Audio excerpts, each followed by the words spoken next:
In 1985, Los Angeles would be terrorized by a series of brutal rapes and murders. The panic that swept the county was enormous. People didn't know if they were going to live to see the next morning. Men, women, the elderly and children were all in the sadistic killer's sights. Their final hours were at the hands of someone who was laughing as he tortured and raped and killed them. A serial murderer who broke all the rules. The suspect has used guns, knives, tire irons. Violent he really was. The attacker, christened the Night Stalker, would go down as one of history's most heinous killers. I think he is the worst. I think he would be #1 on the monster list there. But who was the Night Stalker? He was friendly and he was nice. Charming is how I would describe him. And was he born to kill? He just had this evil look in his eye, as if he were possessed.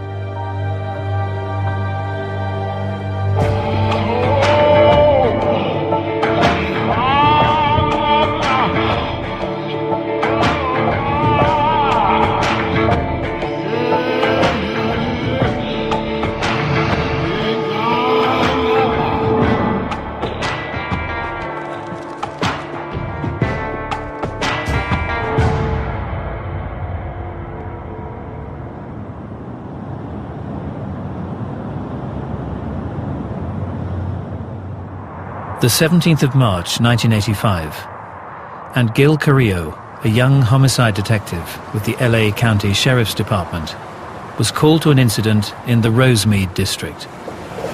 Sunday evening, 10:40 at night. Call comes in, very typical. Okay, Gil, you got one dead, one wounded, and I'm just going to work another routine, mundane murder. Carrillo didn't yet know it, but this murder would be anything but routine.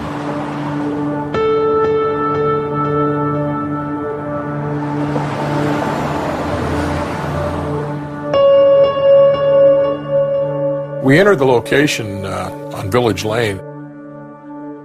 Dale Okazaki was lying on her back in the kitchen.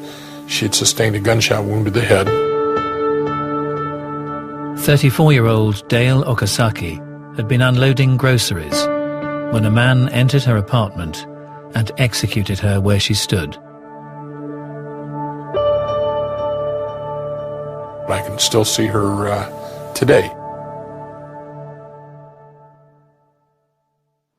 Dale's flatmate, 22-year-old Maria Hernandez, had also been shot at point-blank range, but had survived. She didn't recognize her attacker, and nothing had been taken from the property. We just had our work cut out for us. We didn't know if there was an angry boyfriend, if it was a home invasion robbery gone awry, what it was. Detectives then learned that the killer had struck again. It occurred about a half hour later. It was in the same general area of town, and the same gun was used.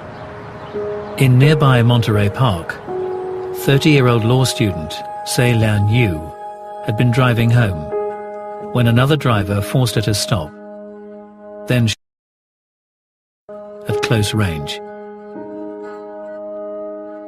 Almost immediately, we were aware that we had some sort of a series going, not knowing just how big it was going to get or grow.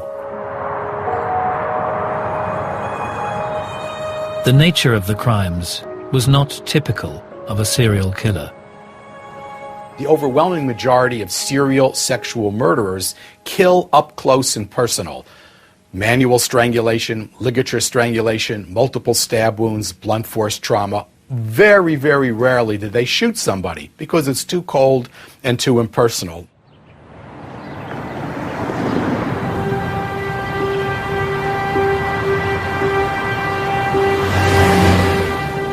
On the morning of March the 27th, the bodies of 64-year-old Vincent Zazara and his 44-year-old wife Maxine were discovered in their home in the pleasant suburb of Whittier.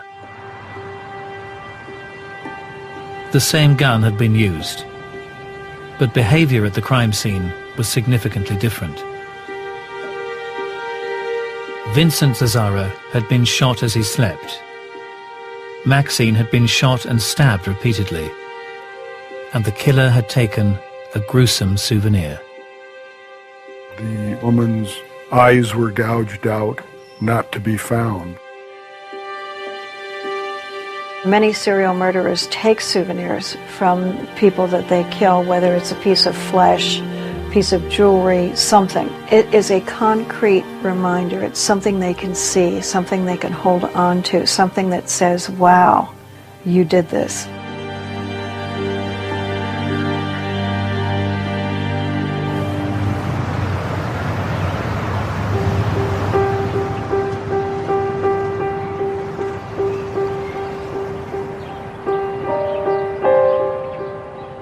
On April the 15th, 2 weeks after the murder and mutilation of the Zazzaras, the killer appeared to have struck again. Linda Martinez was called to process the crime scene at the home of William and Lillian Doy, a couple in their mid-60s. There were casings on the living room floor. Mr. Doy was still in his bed and he had been shot. Mrs. Doy's room was next to the master bedroom. She was an invalid, so she had her own room. She had been sexually assaulted. It always is distressing to go into a crime scene. William Doy had been quickly dispatched with a gunshot to the head. 63-year-old Lillian had been restrained with thumb cuffs, beaten, terrorized, and raped. But the killer had let her live. It was unusual for a serial murderer to have two people shooting one and acting like a serial murderer with the other one. Men he was killing because they were the obstacle to get to his lust, the women. It was an issue of control. It was an issue of not being overpowered. What husband or man would lay there and not intervene in trying to keep his partner from being attacked? Despite the many inconsistencies, Detective Gil Carrillo suspected that just one man was responsible for all the crimes. I felt very strongly there was a serial killer going on. Back at the time, there were two renowned psychologists, one from New York and one from locally here on the West Coast from UCLA, that essentially said that we were full of hot air, that one man was not capable of performing what we were alleging. 6 weeks later, in the leafy city of Monrovia, two sisters, both in their 80s, were discovered in the home they shared. One had been raped. Both had been severely beaten with a hammer. Here again, there was something new. There was a whole aspect of the occult. There were some pentagrams, some things written on the wall. There were some markings on the body.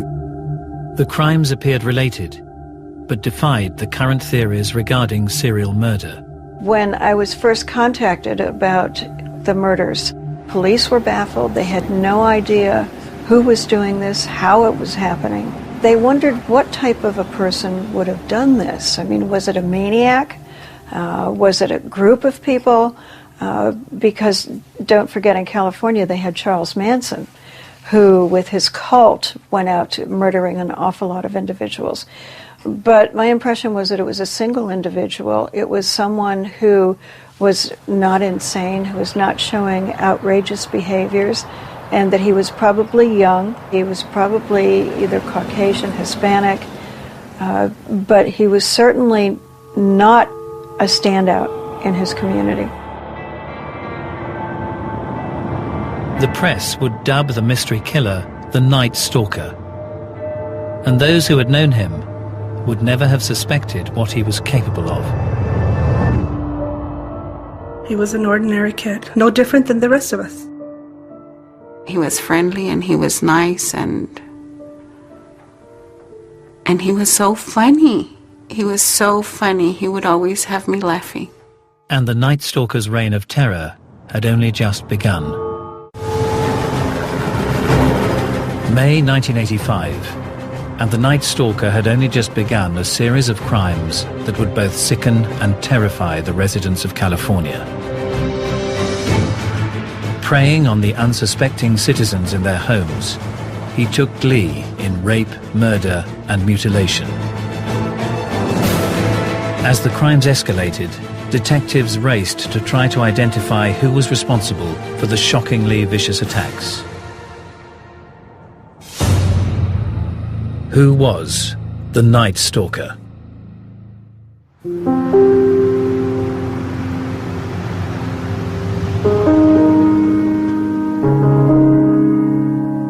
Richard Ramirez was born in 1960, the last of 5 children to Mexican immigrants, living in the Texan border town of El Paso.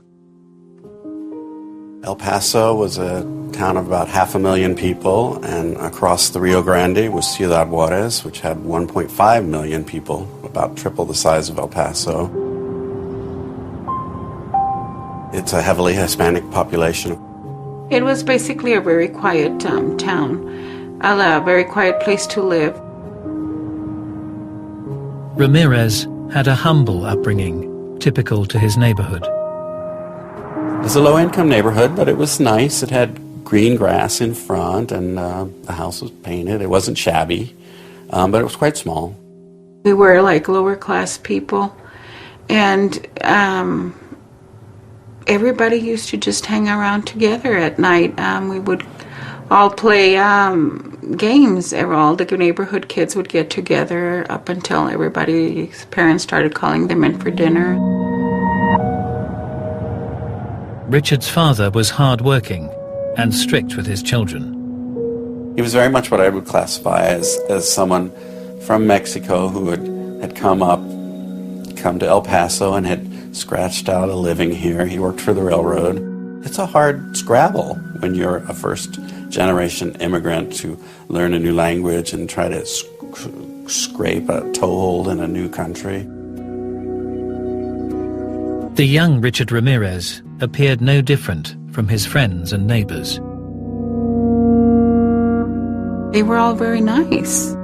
Normal neighborhood family, just like mine. He was an ordinary kid, just like the rest of us.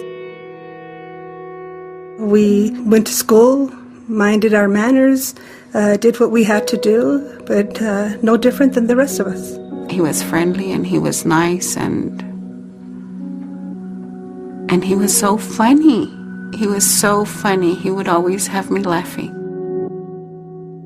We used to play this game called Kick the Can, and he was the fastest runner, so we always wanted to be on his team. Richard's friend Patricia found him kind and caring. If we wanted to take a shortcut to school, we had to cut through this really tough neighborhood. And he always used to wait for me, sitting on a little pony wall, and then he would walk me to school. It was always safer to be in twos, I guess.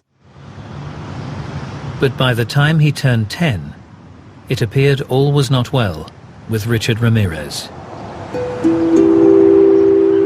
He used to sit in back of me in 5th grade.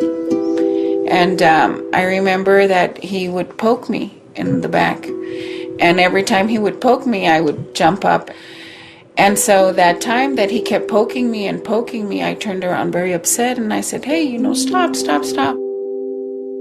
And I remember him like slumping over and then just hitting the floor on the side. He would have seizures. He would be shaking. We knew he was sick. Ramirez was diagnosed with epilepsy, a condition that would affect him for much of his school life. As Ramirez approached his teens, he grew distant to his father and began to look up to his cousin Mike, a Vietnam veteran who boasted of many atrocities while in service. The cousin kept multiple mementos of his time in Vietnam. And he pulled out this box and showed all of these photographs of the women he was raping or the heads he was cutting off. It was a fascination. It wasn't recoiling in horror. It was like, wow, look what you've done. At the age when his sexuality was being formed, Ramirez was exposed to images of rape, torture, and murder. These individuals are in their fantasy lives from early adolescence, and in some regards, some respects, their fantasy life is more real to them than reality. Their fantasy lives are filled with sadistic aggression, where there's a fusion of sex and aggression.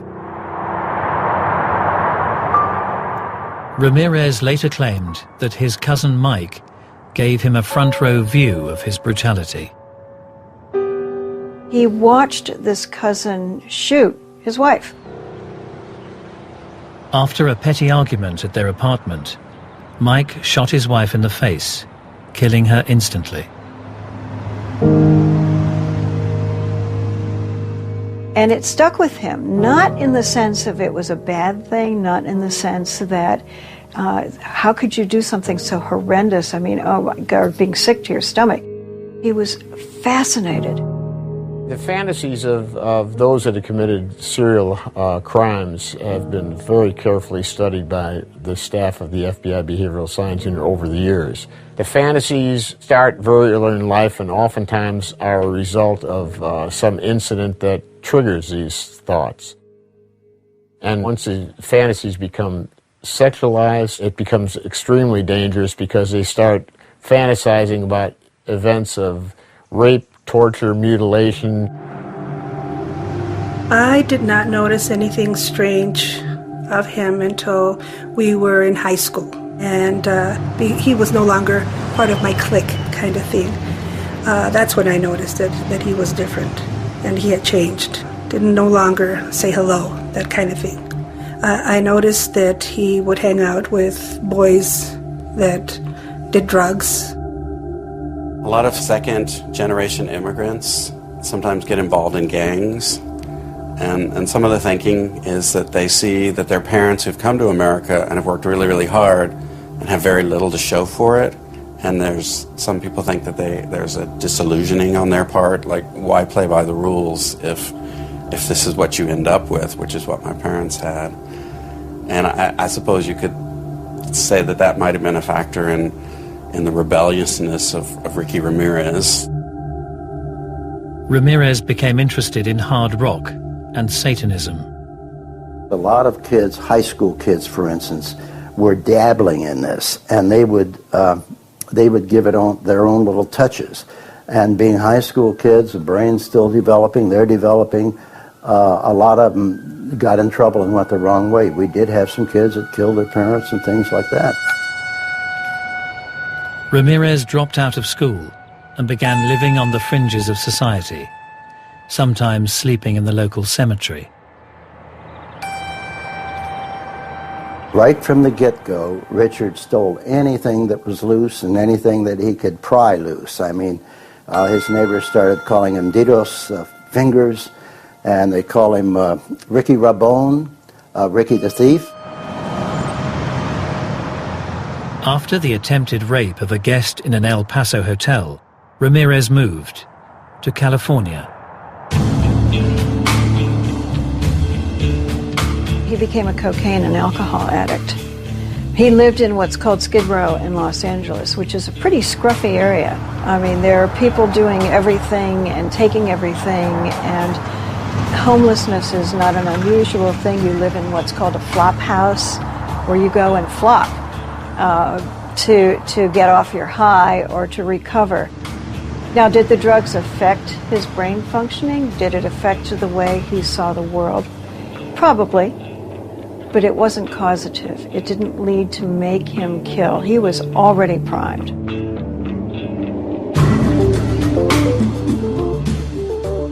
Ramirez lived day to day, taking drugs, using prostitutes, stealing cars, breaking and entering. So he would go out in the suburbs where often they did not lock their doors at night even. They didn't lock their windows. This was like heaven for him. This is exactly what he was looking for. And he would go through the unlocked doors and unlocked windows. Sometimes he would go in and burglarize when nobody was home at night. And then he got bolder and bolder and bolder. The vast majority of burglaries are for material gain. These are usually drug people who want to get some money to buy drugs, and they might do it with a friend or a partner, and so on. But there are a small group of burglars that are sexually motivated, where the burglary itself is motivated by an urge to look, sexual stimulation through looking. And since about 50% of burglaries occur in the evening when the victim is likely to be home, it's very easy to see the progression from voyeurism to break-in entry to sexual assault or to sexual murder. By May 1985, Richard Ramirez had killed at least 8 times, and his violent home invasions were about to escalate, plunging the people of Los Angeles into panic.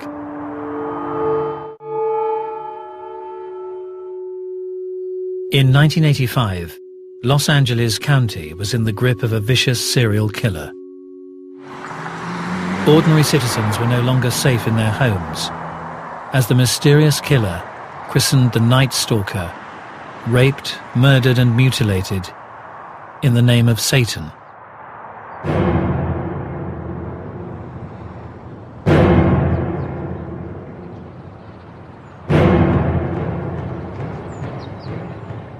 The dreadful and indiscriminate crimes caused a wave of fear.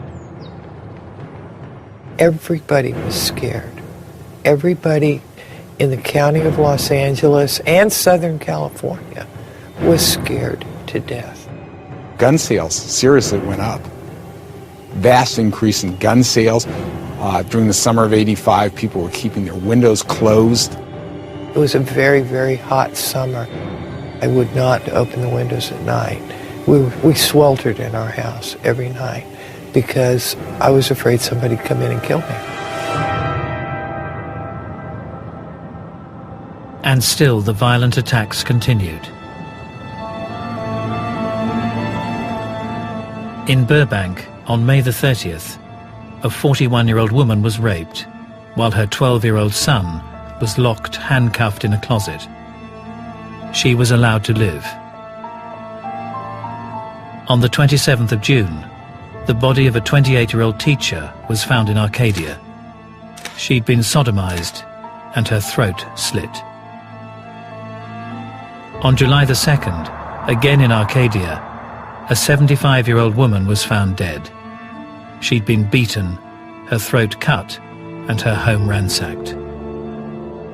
Detective Gil Carrillo was convinced just one man was at work, but the facts flew in the face of received wisdom. Here he was crossing all the gamuts, and the only consistency was his inconsistency in the way he was committing his crimes. What the FBI was telling us is that serial killers tend to operate in the same way. They'll use the same weapon over and over, the same method of operation. But there were different weapons used. There were 2 separate guns that were used throughout these events. There were knives used on a couple of the occasions. There were bludgeons used on a couple of the occasions. These are all differences in the method of operation. On July the 5th, the Night Stalker targeted a quiet suburban street in Sierra Madre. He entered the bedroom of 16-year-old schoolgirl Whitney Bennett. You talk about a nightmare. Her parents awakened to her crying and coming down the hall. They find her in her bedroom on the floor, covered in blood. The suspect had entered the house, confronted her in bed while she was asleep, and beat her with a tire iron, and tried to strangle her, and left her for dead. 4 feet of sutures ended up in her head, took to close the wound. As you work these cases or you're in law enforcement for a long period of time, you see a lot, and it has to have an effect on you. I know it takes its toll somewhere down the line. I've seen it.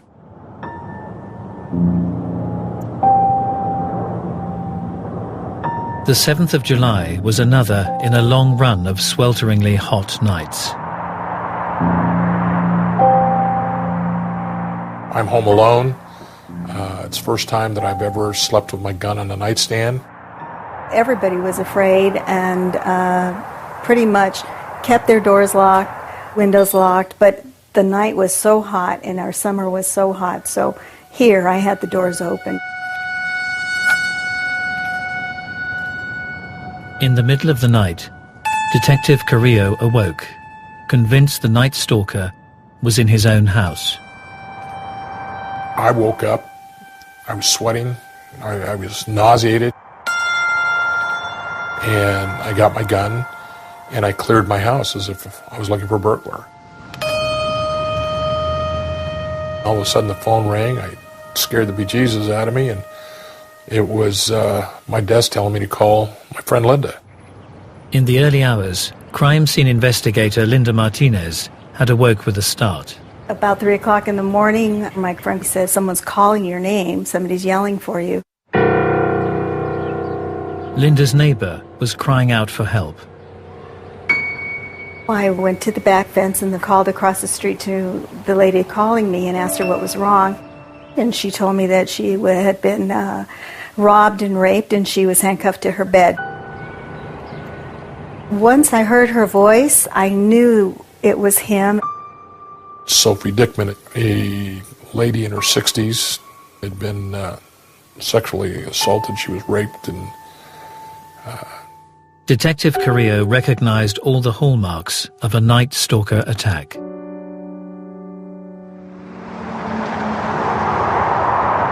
I learned that he had verbalized words that were common that we had heard in the past, words he had spoke there. Where's the money? Where's the jewelry? Shut up, bitch. There was no doubt in my mind we were dealing with the same guy. His suspicions were confirmed by the discovery in a nearby home of the 61-year-old Joyce Nelson, beaten to death with a blunt object. The night stalker had struck twice in one night.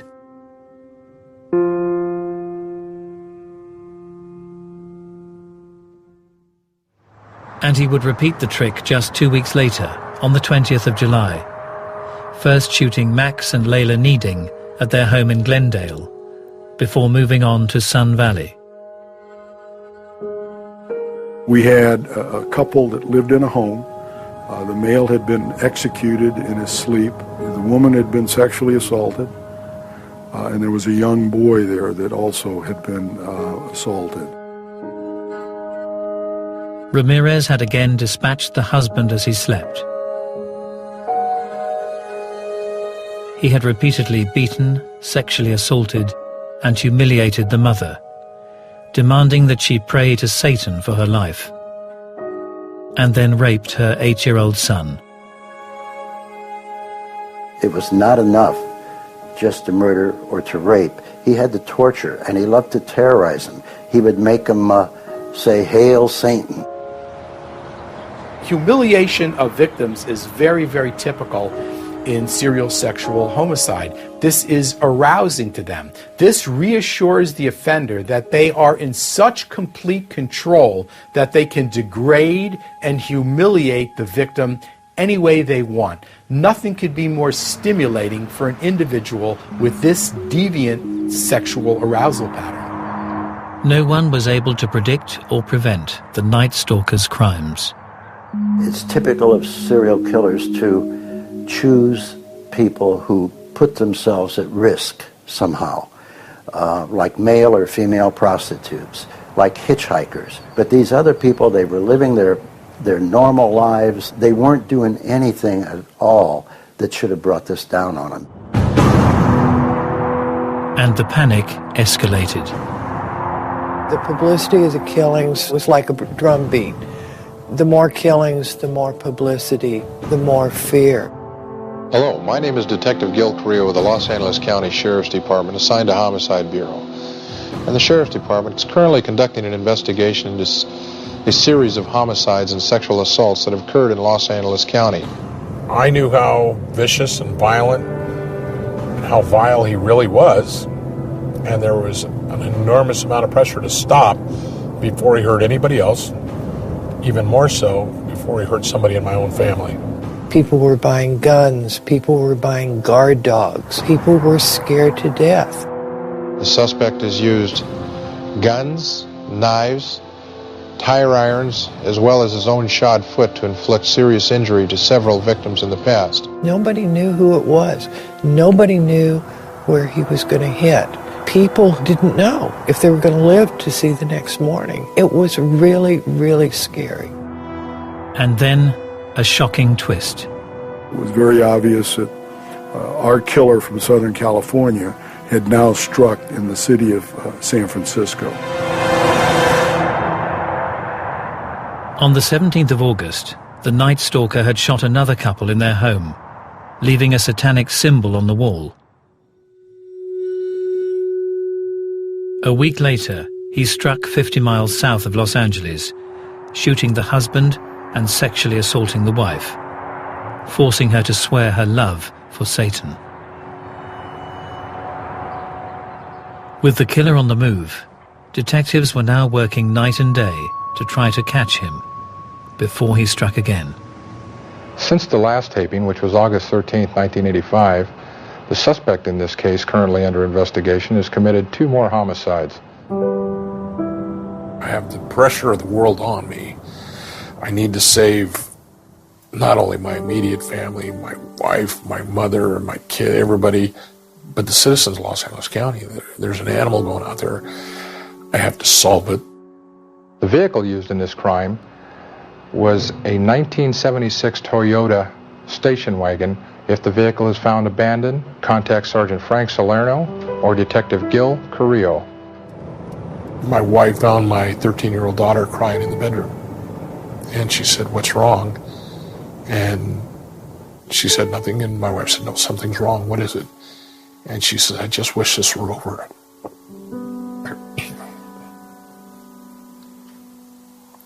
I just want my dad back."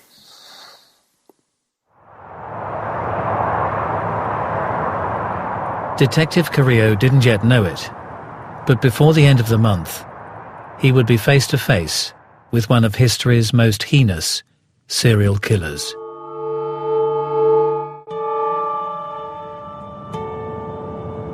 By August of 1985, the Night Stalker had killed at least 13, terrorized Los Angeles County, and pushed investigators to their limits. Now he appeared to be on the move, and detectives feared he'd be even harder to catch. Where we'd had him localized in Los Angeles County, now all of a sudden he's in the city of San Francisco. That was of great concern. But by the end of the month, a number of important leads finally came together. We actually, through informants that identified him, we knew where he hung out. We knew he liked drugs, and he used to hang around the Skid Row area. At the same time, there was a fingerprint recovered on the rearview mirror of a stolen car that the killer had used. And they made Richard Ramirez off that fingerprint. The sheriff of LA County, the chief of police of LA City, the chief of Glendale decided that they were going to release the picture of the killer, Richard Ramirez, to the press immediately. When they showed him, I told my husband, "Oh my God, look, that's Richie. That's Richie," but that was so weird because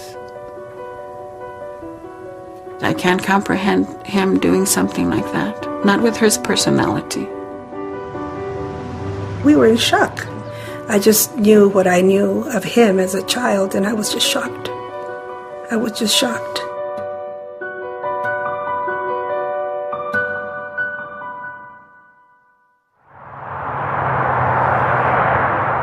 On the morning of the 29th of August 1985, Richard Ramirez arrived in Los Angeles after visiting a brother in Arizona. Ricky walked into the nearest convenience store to buy some candy, and he noticed people were looking at him.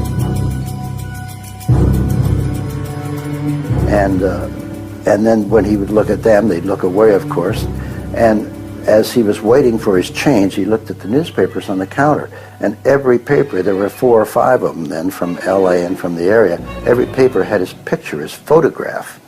And then one woman, she said, it's him, El Matador, which is killer in Spanish. Ramirez panicked and fled. So he started running through yards, across over fences. He climbed about a 9-foot sound barrier wall. As he went through yards, people were calling in. They were calling to the Los Angeles Police Department, saying somebody's coming to my yard. I have a prowler.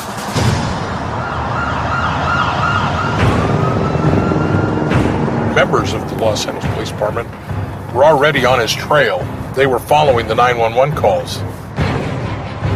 Continued running east in a northeasterly direction and made it all the way to Hubbard Street. He tries to carjack a female resident. She screams. We were actually still asleep. We heard a bang, then a scream. We ran out here. We noticed a tall, dark, skinny guy running, and my dad right behind him. We just came running as fast as we can to assist my dad and the neighbors. Richard has been running for about 2 miles. Pretty much caught up to him about here and tackled him right here up against this fence. Citizens come out and surround him. And he was right here, just sitting down right here. He was bleeding because one of the neighbors had hit him with a fence post right over the head. He was perspiring and huffing and puffing and looked very tired and scary. He looked very scary, actually. People just started coming out with the newspapers and saying that's the killer, the matón, that's, a Night Stalker. With Ramirez in custody, officers would now come face to face with the killer for the first time.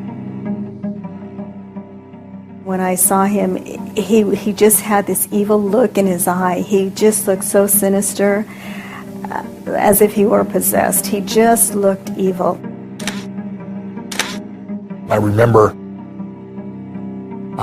playing with his anxiety level, trying to make it go up and come down. I wanted to see what I could do to raise it or lower it. And Richard was almost to the point of hyperventilation. His head was down on the table and he's going, and for a millisecond, just for a millisecond, I'm becoming somewhat nervous. I knew that this guy was into Satanism, and all of a sudden when he starts hyperventilating, I'm saying to myself, if this guy starts levitating, I'm out of here. This is a guy that, although at times there were photographs taken of him that he looked like, wild man, he's not somebody would point out and say, there goes that crazy SOB, because he just doesn't come across that way. He was much more intelligent than I envisioned. People think of him as a crazed man. I didn't think he was crazy. He was much more articulate than most murder suspects that I've interviewed. Ramirez revealed he was well schooled in murder. The impression I got from him was that he was well read, even though he had dropped out of school, I think after the 9th grade or so, thereabouts. He was very interested in murder and killing and past serial killers, because he had done a lot of reading on that. He could tell you everything about serial killers from the time the Romans fed the Christians to the lions to modern-day serial killers. When we took him to his first cell, and he found out that was the cell that Angelo Bono, who was part of the Hillside Strangler duo, that's the cell he was in, he was excited. The Night Stalker had petrified California and haunted detectives Salerno and Carrillo for 5 months. Now he was finally behind bars. I remember seeing my mother and a couple of my sisters, and they came up and I started crying. It was over. I said, it's okay. It's over.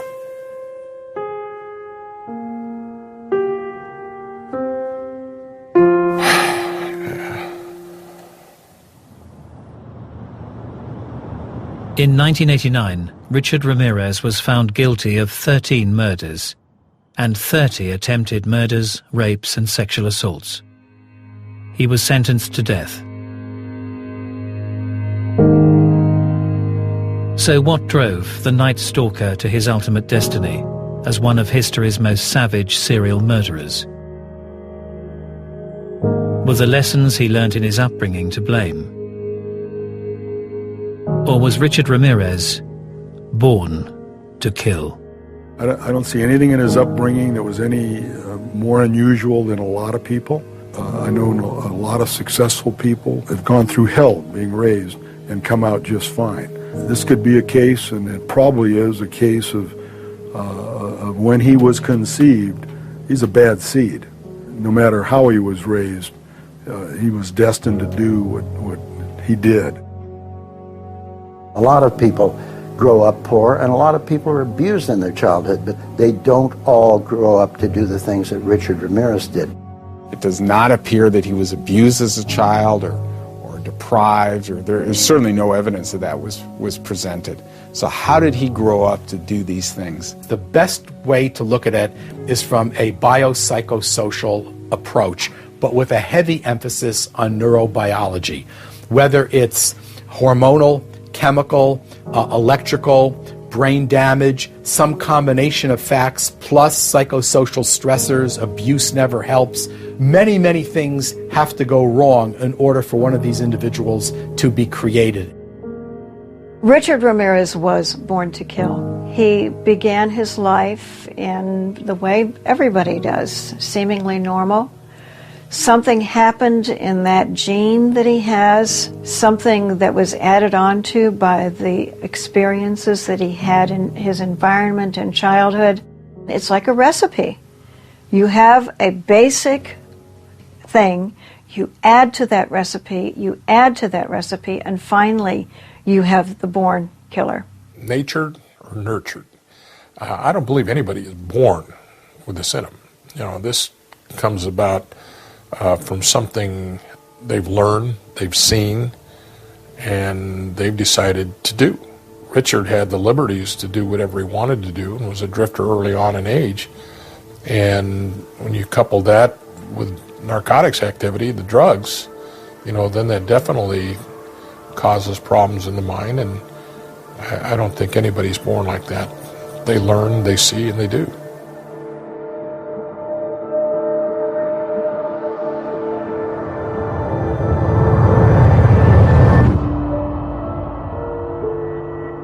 The new series of Born to Kill continues next Sunday at the same time with the notorious Green River killer Gary Ridgway. And to find out more about serial killers, check out our crime files online at crimeandinvestigation.co.uk/serial killers.